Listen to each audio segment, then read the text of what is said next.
L'info du Grand Lille en continu. Adrien Lanois. Bonjour à toutes et à tous, bienvenue sur Grand Lille TV. Merci d'être au rendez-vous de l'info du Grand Lille en ce jeudi 10 novembre. Il est 7h30. Bon réveil à toutes et à tous, bon appétit également si vous prenez votre petit déjeuner avec nous. Avant toute chose, vos prévisions météo du jour avec encore un ciel très chargé. En ce jeudi, nuages et pluies vont s'enchaîner toute la journée à cause de ce front de nord-ouest apportant cette météo agitée. Les températures restent stables et fraîches pour la saison. 4 degrés ce matin à Lille, 8 degrés prévus cet après-midi. On en reparle bien sûr après le journal.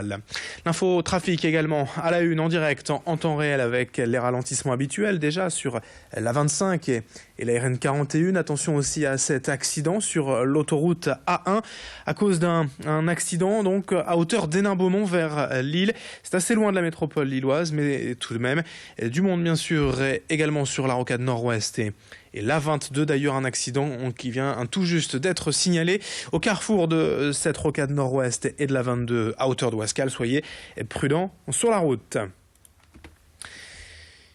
Titre de ce journal à la une, la mobilisation de plusieurs associations lilloises contre le bar La Citadelle, ouvert en septembre dernier à Lille.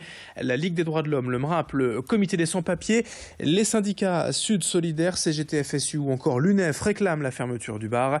Ces organisations dénoncent un lieu ouvertement raciste, xénophobe et homophobe et selon elles, contraire aux valeurs inscrites dans la Déclaration universelle des droits de l'homme. Leur pétition contre La Citadelle regroupe plus de 60 000 signatures et une demande officielle de fermeture a été déposée auprès de la préfecture et de la mairie de Lille. Une manifestation unitaire est prévue le samedi 19 novembre à Lille, place de la République. On en reparlera. Avant cela, les explications de ces membres d'associations contre la Citadelle au micro d'Idil Gunay. Il y a aujourd'hui une montée du racisme un peu partout dans le monde et en France aussi dans les politiques. On l'a vu avec la déchéance de nationalité, tout ce qui se fait contre les migrants, contre les Roms, contre les jeunes des quartiers populaires, etc. Et donc il y a un racisme qui se développe, qui devient de plus en plus légitime, banalisé et qui aujourd'hui aboutit à avoir un quartier général des racistes pour organiser leurs milices, etc. Et donc nous, on veut se battre contre ça parce que ça concerne l'ensemble de la population.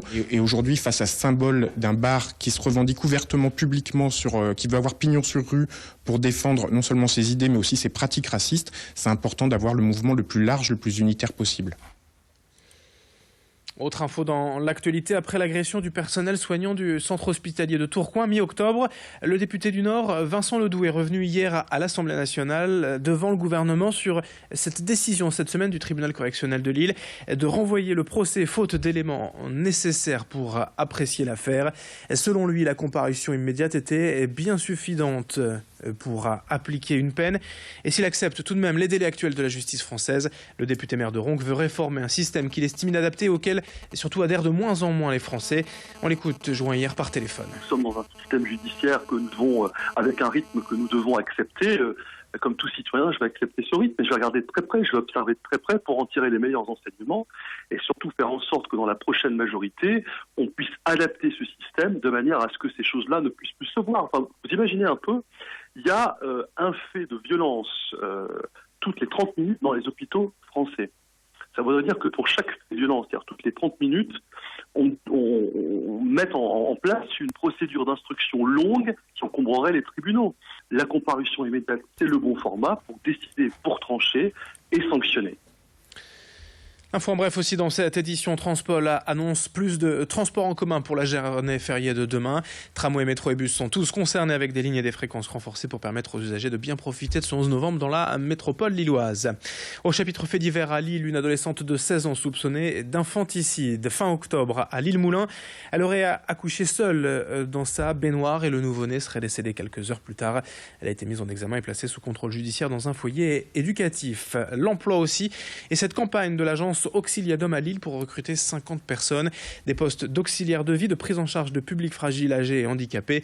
Info au 0805 124 124 ou par mail à l'adresse suivante contact@auxiliadom.com.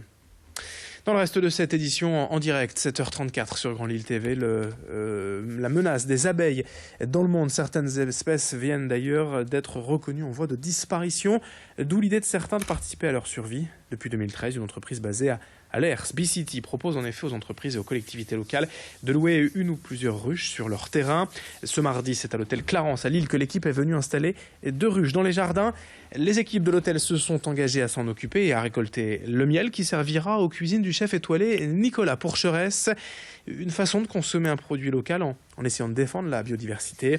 À noter que des associations existent également si vous souhaitez par exemple parrainer une ruche chez un apiculteur pour ensuite récolter vous-même le miel. C'est le cas par exemple de l'association Un Toit pour les abeilles. Ici à l'hôtel Clarence, Xavier Silly a rencontré le responsable de l'entreprise B-City à propos de cette collaboration. Notre leitmotiv, c'est de sensibiliser les gens à la nature et à la biodiversité et d'essayer justement à partir de ça de se réinterroger sur le lien qu'on a avec le vivant et de changer ses pratiques. Aujourd'hui chez B-City, nous gérons à peu près 200 colonies d'abeilles réparties sur une 60aine de sites, donc une 60aine de clients qui s'étalent de Calais jusqu'à Valenciennes avec un gros pôle d'activité sur la métropole lilloise. On sauve les abeilles à notre petite échelle, mais surtout ça ouvre tout un champ d'action, de perspectives. Après, on sensibilise les gens aussi sur le fait que les abeilles elles sont mieux en ville qu'à la campagne, parce qu'il y a une diversité florale. Et puis pour finir ce journal, quelques images aussi pour vous annoncer le Roubaix Vintage Weekender dès demain à la Condition Publique. 3 jours d'un événement éclectique, familial, gratuit, dédié au rétro vintage, à la musique, à l'art, au design et à la mode. Pour les enfants, par exemple, un atelier BD est organisé où chacun pourra créer l'histoire de son choix. Pour les adultes, des ventes de disques vinyles, des meubles, des vêtements et des accessoires des années 40, 50 et 60. Pas mal d'étrangers sont attendus pour ce week-end. C'est la 5e édition déjà, la 3e fois consécutive à la Condition Publique. Écoutez ces explications, cette présentation de l'événement au micro de Louis Caillé. Qui viennent, ils comprennent que c'est un endroit où il faut être ouvert d'esprit, respecter les autres, malgré qu'il y ait des différences entre nous tous. Mais voilà, les gens viennent là parce qu'ils collectionnent quelque chose, ils apprécient quelque chose et ils se réunissent. Des gens qui viennent d'Angleterre, qui vont venir de Belgique, de Hollande, qui vont prendre 3 jours, prendre un hôtel, mettre de l'essence dans une voiture, faire 5-6 heures de route. Pourquoi? Pour venir ici à Roubaix avec un temps gris.